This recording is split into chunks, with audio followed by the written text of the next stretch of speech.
Welcome dear students. In fluid mechanics, today we are going to start types of fluid. After this lecture, you will able to list various types of fluid. You will able to define and differentiate between Newtonian and non-Newtonian fluid. And you can also define and differentiate between ideal and practical fluids. And define and differentiate between compressible and incompressible fluid. Apart from this one, if I am talking about examination point of view, so examination point of view से यहाँ से theoretical question आता है जो कि सबसे important part रहेगा. Mainly topic यहाँ से जो important रहेगा that's called Newtonian और non-Newtonian fluid. So examination point of view से this topic is very important. Apart from this one, अगर हम किसी भी practical life या practical link up यहाँ पर दें इस topic से related, तो हम जितने भी हम होम अप्लायंसेस के अंदर चॉकलेट केचप ये सब चीजें यूज करते हैं वो हमारे न्यूटोनियन और नॉन न्यूटोनियन फ्रूट से डिफरेंशिएट होंगे.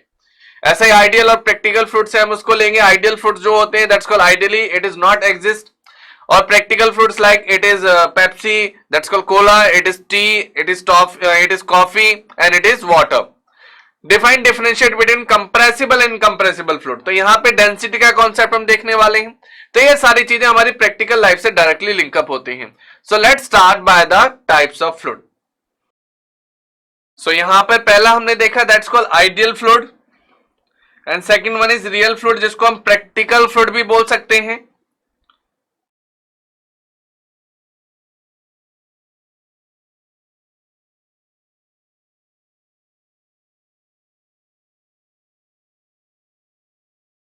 And then Newtonian fluid, and last one is non-Newtonian fluid.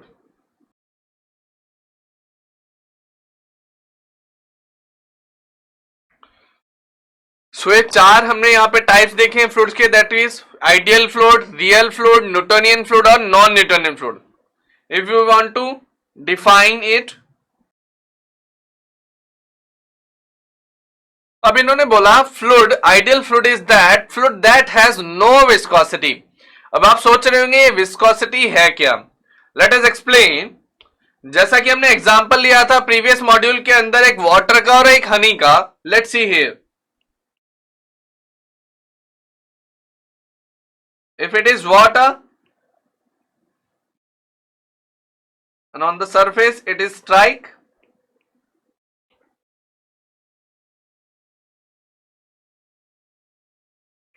and it is honey,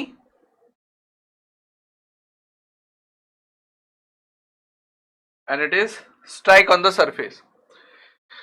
So यहां पर हनी और वाटर के अंदर क्या डिफरेंस होगा.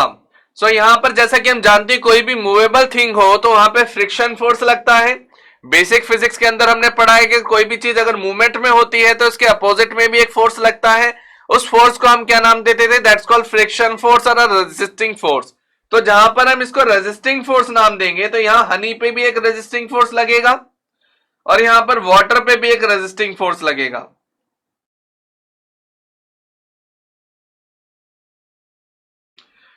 सो रेजिस्टिंग फोर्स एक वाटर पे लगा और एक हनी पे लगा. Now the point to be noted here, क्या इन दोनों पर बराबर रेजिस्टिंग फोर्स लगेगा? No, because resisting force will be vary, by this flow can be vary. So water के ऊपर रेजिस्टिंग फोर्स इतना नहीं लग सकता, इतना नहीं लगा due to the shear force, इसलिए वाटर बहुत तेजी से नीचे आया.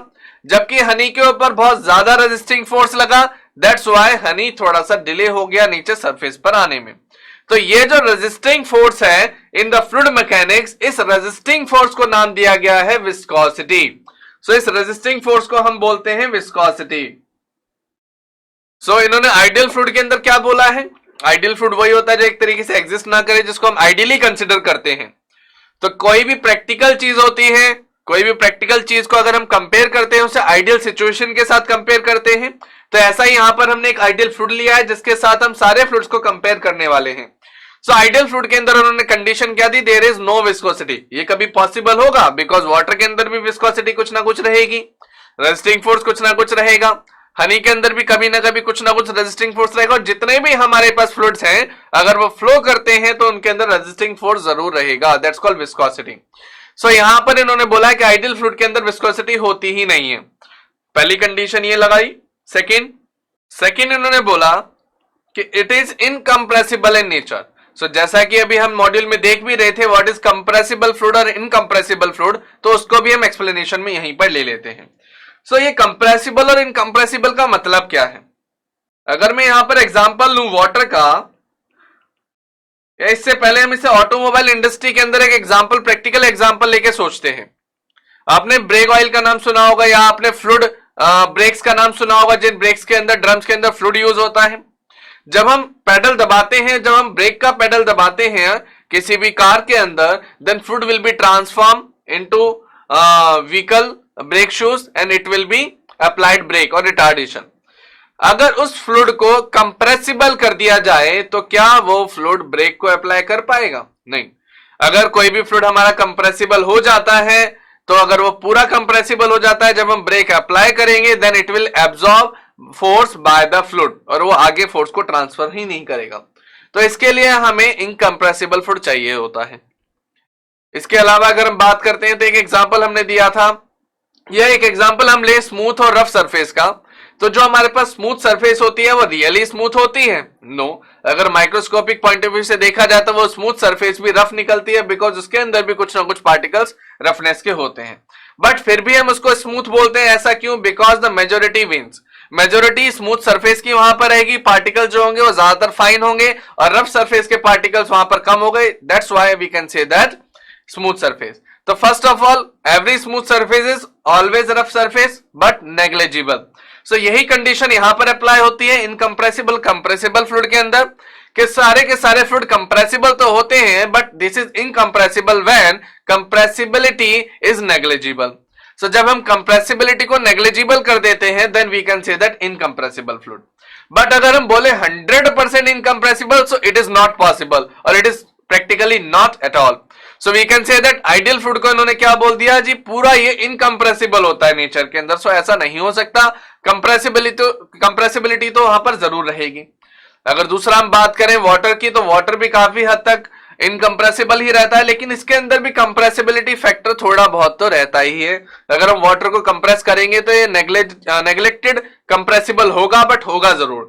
तो वाटर को हम एक तरीके से इनकंप्रेसिबल फ्लूइड कंसिडर तो करते हैं, but it is also compressible because it is compressed negligibly. But इन्होंने आइडियल फ्लूइड को क्या बोल दिया, it is 100% incompressible in nature. So ideal fluid की जितनी भी प्रॉपर्टी हमने देखी है हमारी एग्जिस्ट नहीं करती है नेचर के अंदर। So we can say that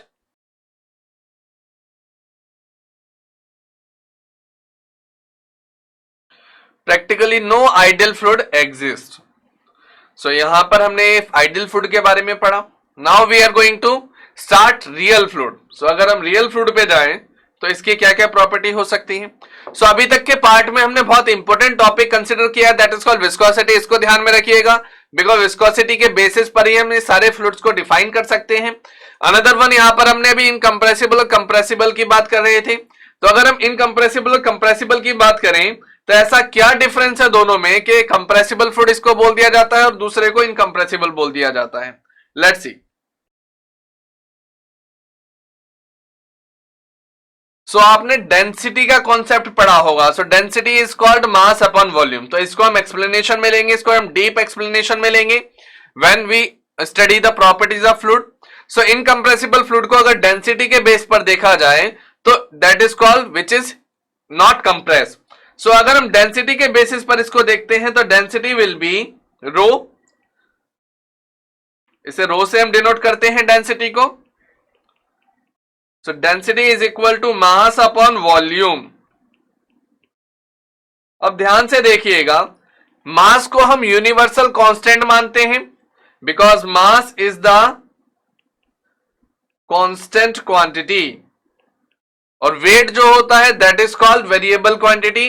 ऐसा क्यों होता है? अगर हम ये देखें तो मास, अगर हम एक टुकड़ा ले कोई भी किसी भी मैटर का, इसके अंदर हमारे पास मास सेम है, तो ये वेट कैसे हुआ और what is the basic difference between mass and wait.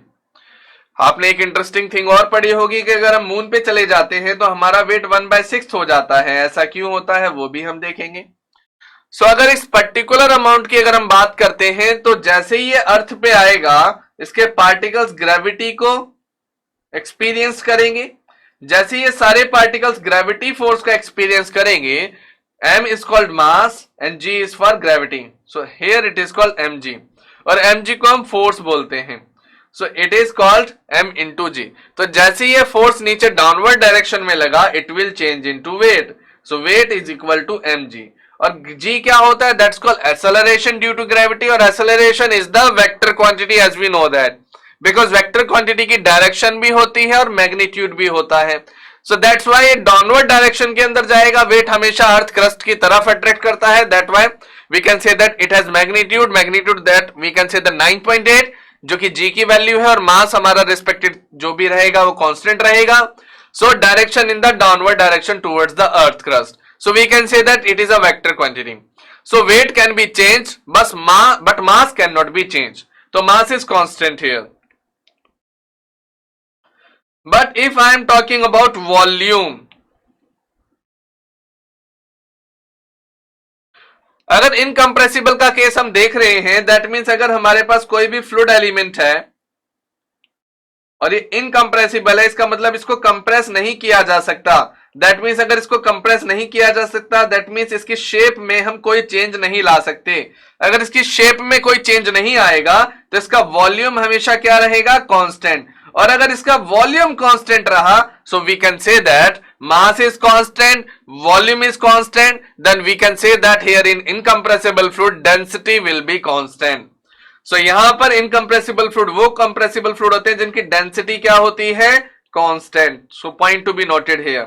सो इसका हमने एक्सप्लेनेशन में लिया, इससे हमने डीप एक्सप्लेनेशन में लिया विद द डेंसिटी कि किस तरीके से इनकम्प्रेसिबल फ्लूइड को बता सकते हैं हम लोग. Because it is based on the density mass upon volume. Mass is always constant of any kind of fluid and if volume will be constant, if volume will be constant then the density will be constant. If the density will be constant then this fluid is called the incompressible fluid. If I am talking about compressible fluid तो अब आप जान चुके होंगे इसका vice versa, that's called density will be variable here. So अगर हम incompressible fluid की बात करते हैं, अगर हम compressible fluid की बात करें then it will be like this one. So in the compressible fluid, if we apply force in this direction, then it will be compressed. And if it will be compressed, then we can say that the volume will be not constant and volume will be vary. If volume is vary, then we can say that volume doesn't constant. भले ही मास हमारा constant रहे, लेकिन denominator अगर हमारे पास very हो जाता है, then पूरा पैरामीटर डेंसिटी का क्या रहेगा? Variable. So here we can say that density is equal to mass upon volume, where volume can be changed, or we can say that volume cannot be constant.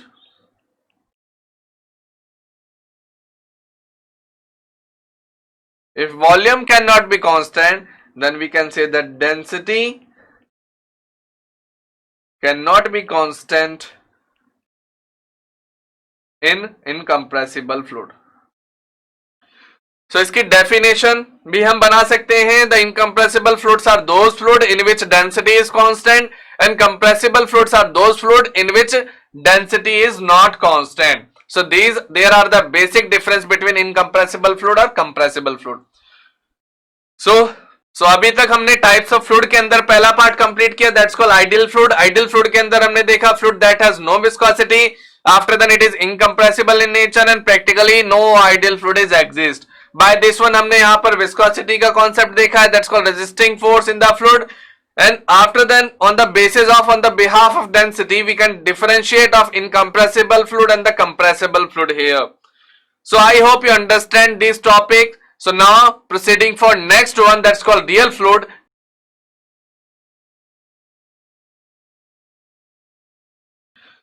So real fluid जो real life में exist करते हैं, तो हमने जितने भी example दिए हैं, ketchup, chocolate, that's called printers ink, we can say that water, kerosene oil. So these are the example of real fluid and real fluid is called compressible in nature. जो कि हमने अभी ऊपर देखा है कंप्रेसिबल फ्लूइड, इसका मतलब ये कांस्टेंट है, ये हमारे पास density doesn't constant because it is compressible.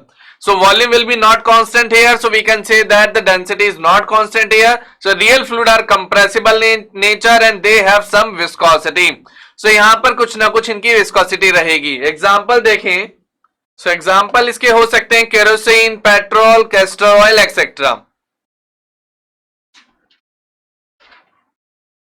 So Newtonian fluid, this is very important topic in the types of fluid. So the Newtonian fluid is that fluid which obey the Newton's law of viscosity. So now what do you mean by this Newton's law of viscosity? ये हम पढ़ेंगे. So fluid that obey Newton's law of viscosity are known as Newtonian fluid. So Newtonian fluid is depend on temperature and pressure.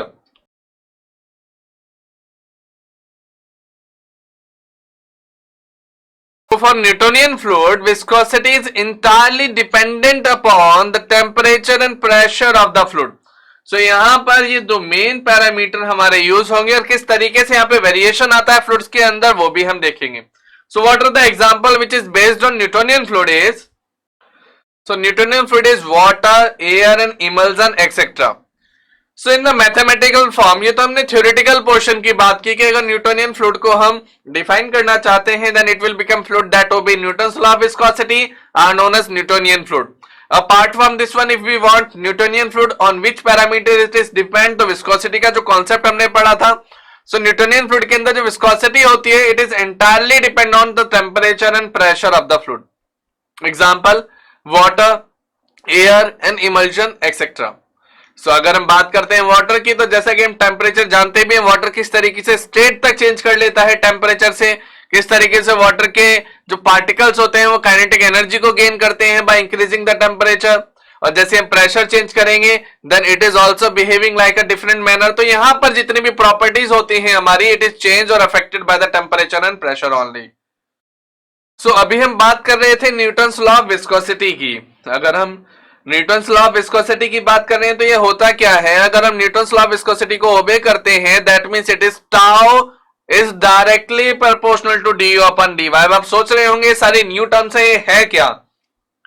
अगर हम tau की बात करते हैं, जैसा कि अभी हमने पढ़ा था शियर फोर्स के बारे में, ये शियर फोर्स कहलाता है और इसे हम डिनोट करते हैं टाउ को, दैट्स कॉल्ड शियर फोर्स. तो shear force is directly proportional to d u upon d y. So what do you mean by this D? D is called the differentiation. So differentiation मतलब जो changes हमारे अंदर आएंगे layer के अंदर. Let's see if it is a layer 1 and it is a layer 2, it is a layer 3 and it is behaving like a fluid. So इस fluid के अंदर जो भी change आ रहे हैं ये हमारे कुछ ना कुछ velocity के कारण आ रहे हैं. तो जो velocity यहाँ पर रही that is called U, इसको हम यहाँ पर velocity बोल रहे हैं. और वेलोसिटी u तो रही लेकिन यहाँ पे वर्टिकल डिस्टेंस भी तो बढ़ा, तो उस वर्टिकल डिस्टेंस को हम हाइट ले लेते हैं या डिस्टेंस ले लेते हैं y. So y is called vertical distance. अब जैसा कि हमने पढ़ा भी है प्रीवियस मॉड्यूल के अंदर कि shear force is directly proportional to the vertical stress और we can say that in velocity. But ये जो स्ट्रेस है ये हमेशा हमारा डिपेंड करेगा वेलोसिटी पर. सो इन दोनों में जो डिफरेंशिएशन आया, इन दोनों में जो रिलेशन आया उसको हम क्या बोल रहे हैं, d u upon d y. So now here अगर इसको हम ट्रिग्नोमेट्रिक पॉइंट ऑफ व्यू से देखें तो आपने यहां पर ये लेयर देखी, अगर इसका मैं फ्री बॉडी डायग्राम बनाऊं तो आपको डायग्राम इस तरीके से नजर आ रहा होगा बनता हुआ विद एन एंगल थीटा. और जैसा कि हमने ट्रिग्नोमेट्री पढ़ी है, थीटा के अपोजिट साइड होती है P और एडजेसेंट साइड होती है B. So here it is called tan theta, it is P by B. So here tan theta is called, we can say that shear stress tau and it is directly proportional, we can say that P is here U and upon Y.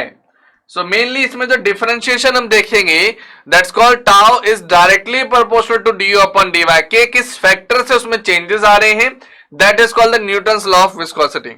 So ये पहला part हमने देखा. So tau is directly proportional to du upon dy. So tau is equal to, अब आप देख रहे होंगे ये सारी की सारी चीजें जो हुई ये किस पैरामीटर के पॉइंट ऑफ व्यू से हुई. लेट्स रिमेंबर, जैसे कि हमने बात की थी स्टार्टिंग में, आप वो प्रॉपर्टी बताइए जिसकी वजह से लेयर सारी डिस्प्लेस हो रही है. Because tau is directly proportional to d u upon d y, right, हमने मान ली बात. लेकिन ये सब हुआ क्यों, ये किसके थ्रू हुआ और कैसे हुआ? इट इज ओनली बिहेव और it is only based on the resistive force. और वो रेजिस्टिव फोर्स को हमने क्या नाम दिया था? विस्कोसिटी. क्योंकि कहीं ना कहीं इन लेयर्स के बीच में वो विस्कोसिटी काम कर रही है. उस विस्कोसिटी के थ्रू अगर यहां पर मूवमेंट हो रहा है तो उस विस्कोसिटी का जो मूवमेंट होगा वह डायरेक्शन में होगा। तो यहां पर जो भी विस्कोसिटी हमारे पास काम कर रही है उसको हम यहां पर डायरेक्टली प्रोपोर्शनल के कोएफिशिएंट को रिमूव करके एज अ कांस्टेंट प्रोपोर्शनलिटी बनाने वाले हैं। So now here tau is directly या tau is equal to mu into du upon dy। So it is our Newton's law of viscosity, or we can say that Newtonian fluid property. So tau is equal to mu into du upon dy। अब आप सोच रहे होंगे ये mu क्या है? mu वही है दैट्स कॉल्ड, जैसा कि हमने बताया, viscosity। So इसको हम बोल सकते हैं coefficient of viscosity। Another thing, अगर हम इसको स्लोप फॉर्म से लें, स्लोप इंटरसेप्टिंग फॉर्म से लें, तो टाउ जो है shear stress वो y वर्टिकल डायरेक्शन पे रिप्रेजेंट होता है and it is mx। So x is called another variable। So if we compare this viscosity, so we can say that it is slope। तो slope is called mu। तो viscosity अगर coefficient of viscosity हमें find out करना है then we can say that it is slope। तो slope form हमने class 11 straight line के chapter में भी पढ़ी होगी। So du upon dy is equal to shear strain rate। So यहां पर हमने इसको न्यूटन्स लॉ ऑफ विस्कोसिटी को प्रूव किया। So now draw the graph of this particular method।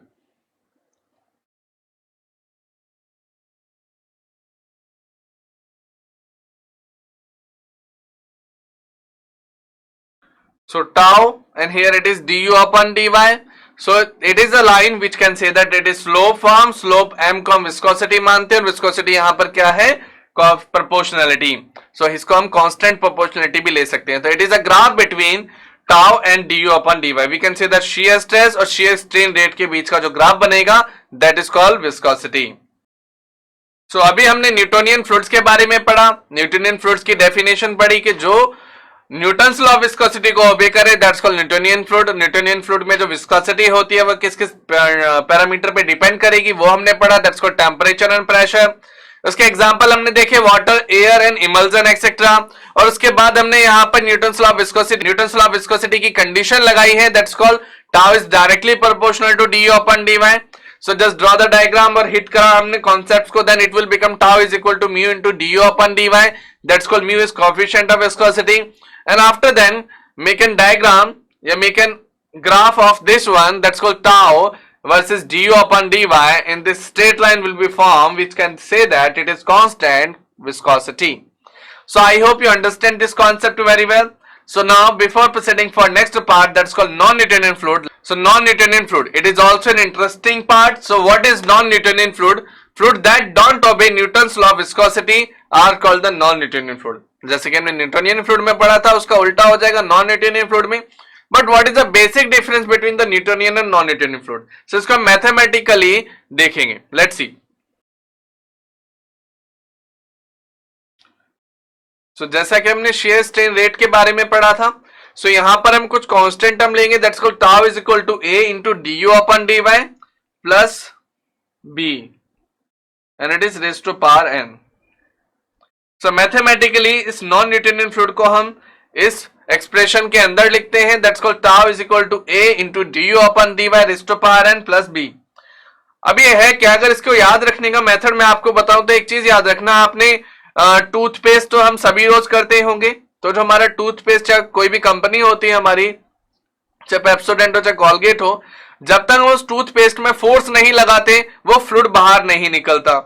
Toothbrush के ऊपर जब भी हमें पेस्ट लेना होता है हमें कुछ स्मॉलेस्ट अमाउंट में फोर्स लगाना होता है तब वो बाहर निकलता है। तो toothpaste is also a fluid but this fluid is called the non Newtonian fluid कि जब तक हम फोर्स नहीं लगाएंगे तब तक वो फ्लूइड नहीं निकलेगा, otherwise it is separated in the rest format. So जो बी हमारे पास जो वैल्यू आई है that is called threshold force, और थ्रेशोल्ड हम इससे लिमिट दे सकते हैं कि जब तक हम यहाँ पे फोर्स नहीं लगाएंगे इट विल नॉट बिहेव। ऐसा ही यहां पर हम कुछ और एग्जांपल देने वाले हैं। लिपस्टिक, जब तक हम लिपस्टिक पर 1 to 3 टाइम्स फोर्स नहीं लगाएंगे then it will not reacted.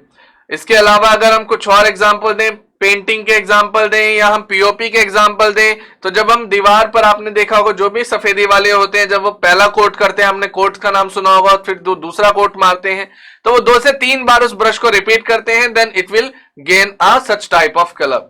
So these all are the non Newtonian fluid. So कितने सारे प्रैक्टिकल एग्जांपल हम यहां पर देखेंगे नॉन न्यूटोनियन फ्लूइड के अंदर, this is very very interesting part. So mathematically हम यहां पर प्रूफ करेंगे कि किस तरीके से ये सारे फ्लूइड डिस्क्रिमिनेट होते हैं। सो नॉन न्यूटोनियन के कुछ टाइप्स होते हैं वो हम यहां पर देखने जा रहे हैं। So these are the interesting name of types of non-Newtonian fluid। सबसे पहला हम पढ़ेंगे dilatant fluid और उसके बाद नाम आता है pseudoplastic fluid। जैसा कि हम जानते हैं pseudo कई वर्ड में हम यूज करते हैं इंग्लिश में, जो कि एक तरीके से होता है दिखावा करना, मतलब लगेगा तो प्लास्टिक जैसा बट होगा नहीं। So this is a pseudoplastic fluid and third one is Bingham plastic fluid। Bingham plastic fluid is associated with toothpaste। जो हम एग्जांपल दे रहे थे टूथपेस्ट का, तो Bingham plastic fluid होता है हमारा toothpaste. So inside this we have to draw the graph between the shear stress and shear strain rate। तो हम shear force और shear strain rate के बीच में अगर ग्राफ बनाते हैं फॉर pseudoplastic या dilatant fluid के लिए, so dilatant fluid के लिए ग्राफ कैसा होना चाहिए, let's see। It is like a curve shape। अगर मैं n की वैल्यू को चेंज करता जाऊं या n की वैल्यू को 2 डाल दूं, then it will form a quadratic equation। और क्वाड्रेटिक इक्वेशन में हमने पढ़ा है it will behave a curve manner. तो कर्व जो होता है हमारे पास पैराबोला जो फॉर्म होते हैं, उस पैराबोला की फॉर्म में हमारे पास एक ग्राफ जो ऑब्टेन होकर आएगा इन द कर्व शेप, जिसका थीटा चेंज होता रहेगा in the different different point.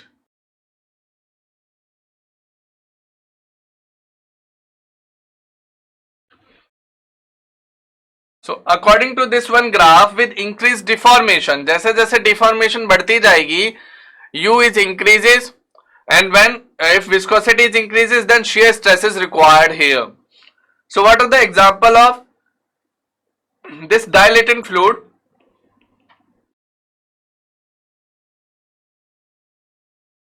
So dilatant fluid के जो एग्जाम्पल होंगे वो है हमारे पास sugar and salt solution, then butter, then suspension of rice starch and sand। So these are the examples of dilatant fluid। Second one हम यहां पे एक्सप्लेनेशन में लेने जा रहे हैं, दैट्स कॉल्ड सूडोप्लास्टिक फ्लूइड। तो सूडोप्लास्टिक फ्लूइड के अंदर कंडीशन क्या रहेगी कि n is smaller than 1 and b is equal to 0। यहां पे जो एग्जांपल रहेगा वो रहेगा दूध, milk, blood and paint. So these are the pseudoplastic fluids. And graph of this one is like the condition is when n is equal to 1 and b is not equal to 0। b is not equal to 0 हमने expression में इसलिए रखा है कि जो हमने shear stress पढ़ा था a into du upon dy raised to power n positive b, where b is not equal to 0, then we can say that it is threshold shear stress। तो threshold shear stress जो है यहां पर हमारा 0 नहीं हो सकता। दैट मीन्स हमें जब फोर्स लगाना होगा, जब हम फोर्स लगाएंगे पेप्सोडेंट या कोलगेट पर, तभी वो फ्लूइड बाहर आएगा, otherwise it is not ejected. तो इसकी फॉर्म हम दे सकते हैं स्लोप इंटरसेप्ट फॉर्म, जैसा कि y is equal to mx plus c, और इसका ग्राफ भी हमने ड्रॉ किया हुआ है by the straight line in the mathematics. Just ऊपर से होगा बिकॉज c हमारे पास एक डिस्टेंस आ गया यहां से यहां तक, and it is the graph of Bingham plastic fluid and B is called threshold shear stress। So threshold shear stress is minimum stress is required for flow। तो जो स्ट्रेस हम अपने हाथ से देते हैं that is called threshold shear stress। So it is the Bingham plastic। So example यहां पर क्या क्या होंगे, टूथपेस्ट, केचप भी होता है बिकॉज केचप कभी भी हम निकालते हैं तो कई बार हमें शेक करनी होती है बॉटल, और बॉटल को जब हम शेक करते हैं तभी केचप बाहर आती है। So we can say that Bingham plastic fluid. And another one is chocolate etcetera. So these are the interesting example which is associated with these type of fluid. तो अभी तक हमने पढ़े सूडोप्लास्टिक, डायलेटेंट और Bingham plastic fluid. So इन्हें याद करने का तरीका अगर आपको याद करना है, सो आपने आई दिन के पेन ड्राइव आप यूज करते रहते हैं। सो P फॉर मान लीजिए सूडोप्लास्टिक और D फॉर मान लीजिए डायलेटेंट, और फिर बाद में आ गया PDB। या आप याद कर सकते हैं PDP की जम्मू कश्मीर में एक सरकार भी थी, सो उससे भी आप याद कर सकते हैं इसे PDB। या सबमरीन को भी हिंदी में बोलते हैं पनडुब्बी, तो उससे भी आप याद कर सकते हैं इसे PDB। अब इसका फायदा क्या होगा देखिएगा, N जो होगा वो इक्वल टू 1 होगा D पर, n जो होगा वो स्मॉलर देन 1 होगा p पर, और n जो होगा it doesn't equal to 0, that means greater than 1 हो सकता है, ये होगा b पर, या हम बोल सकते हैं यहां पर बिंगम प्लास्टिक के अंदर जो n की वैल्यू है वो हमने इक्वल टू 1 ली है, it is smaller than 1, and dilatant पे हम ले सकते हैं it is greater than 1 and it is equal to 1। तो इस तरीके से हम इसे याद कर सकते हैं PDB से। तो P पहले आ रहा है सबसे, it is smaller than 1, D बाद में it is greater than 1, and then B is n is equal to 1। So these are the condition which is associated with these types of fluid.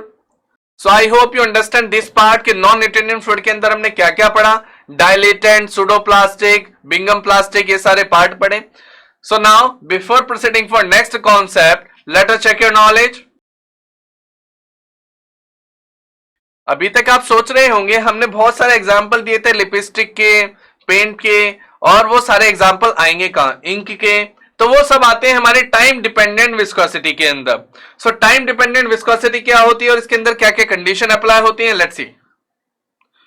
So time dependent viscosity में हम दो cases consider करते हैं, one is thixotropic fluid and another one is, so one is thixotropic fluid and second one is rheopectic fluid.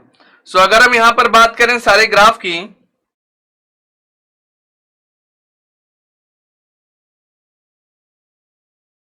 and thixotropic that's called printer sinks, it is called also lipstick। तो ये हमारे पास diagram बनते हैं। तो थाइक्सोट्रोपिक के अंदर जो हमारे पास एग्जांपल आएंगे वो आएंगे प्रिंटर सिंक और लिपस्टिक के, और रियोपेक्टिक के अंदर हमारे पास आएगा जिप्सम, जो कि पीओपी में भी यूज होता है और प्लास्टर ऑफ पेरिस में भी यूज होता है। सो अभी तक हमने जितने भी फ्लूइड्स के बारे में स्टडी किया, कितने सारे हमने न्यूटोनियन और नॉन न्यूटोनियन फ्लूइड्स के पार्ट देखे और इनके एग्जाम्पल देखे, तो इन सब चीजों की स्टडी अगर हम करते हैं तो नॉन न्यूटोनियन फ्लूइड की जो स्टडी हम करते हैं तो इसको हम क्या बोलते हैं, रियोलॉजी। तो कई बार एक नंबर में एग्जाम में पूछ लिया जाता है what do you mean by rheology, और ज्यादा मार्क्स में आता है तो इसके ग्राफ भी बनवा लिए जाते हैं। तो study of non Newtonian fluid is called rheology. So इसका ग्राफ क्या होना चाहिए, लेट्स सी।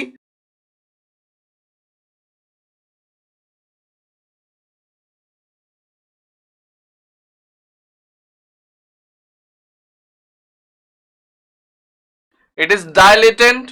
तो जो भी हम ग्राफ बनाए जा रहे थे उन सबको हम कंबाइन कर रहे हैं एक ही ग्राफ में, सो इसको हम बोलते हैं रियोलॉजी। बिंगम प्लास्टिक जस्ट ऊपर से होता था थोड़ा सा straight line, that's called y is equal to mx plus c। So c is the intercepted form, so it is Bingham plastic and it is riopectic. So these are the graph of rheology, various types of fluid in the rheological behavior. So I hope you understand these types of topic. So now before proceeding for next topic, so जैसा कि अभी हमने क्या क्या पढ़ा, list the various types of fluid, define the differentiate between Newtonian और non-Newtonian fluid हमने देखा, mathematical expression भी देखी, और types of non-Newtonian fluid भी हम यहाँ पर पढ़ चुके हैं। उसके बाद define and differentiate between ideal and practical fluid, जो कि आइडियल फ्लूइड और रियल फ्लूइड को हमने पढ़ा, किस तरीके से उसकी डेफिनेशन होती है और क्या क्या एग्जांपल होते हैं और वो कहां एग्जिस्ट करते हैं वो हमने देखा। फोर्थ पार्ट में define and differentiate between compressible और इनकंप्रेसिबल फ्लूइड, इसको हमने डिटेल में पढ़ा। On the basis of volume, on the basis of mass, we can say that density. So on the base of density हमने इसको discriminate किया। सो ये सारे के सारे एलोज हमने इसमें कंप्लीट किए हैं। So at the end of this lesson, you are able to define all types of these 4 allos. So particularly these 4 allos are, first one, list various types of fluid. Second allo में हमने पढ़ा Newtonian और non Newtonian fluid. Newtonian का हमने mathematical expression भी देखा, graphical approach को भी देखा। न्यूटोनियन फ्लूइड के अंदर भी वही हमने सेम किया, इसके टाइप्स देखे, सूडोप्लास्टिक, बिंगम प्लास्टिक, डायलेटेंट और थाइक्सोट्रोपिक, रियोपेक्टिक, और हमने यहाँ पे रियोलॉजिकल बिहेवियर भी पढ़ा। तो वी कैन से दैट इस सेकंड एलो के अंदर हमने नॉन न्यूटोनियन फ्लूइड को भी डिटेल में पढ़ा। थर्ड एलो के अंदर हमने define and differentiate between ideal and practical fluids को देखा। एंड नेक्स्ट वन, कंप्रेसिबल और इनकंप्रेसिबल फ्लूइड को हमने डिफाइन किया on the basis of density. So I hope you understand these 4 LOs. Now you look at feedback exercise and give suggestion that you have.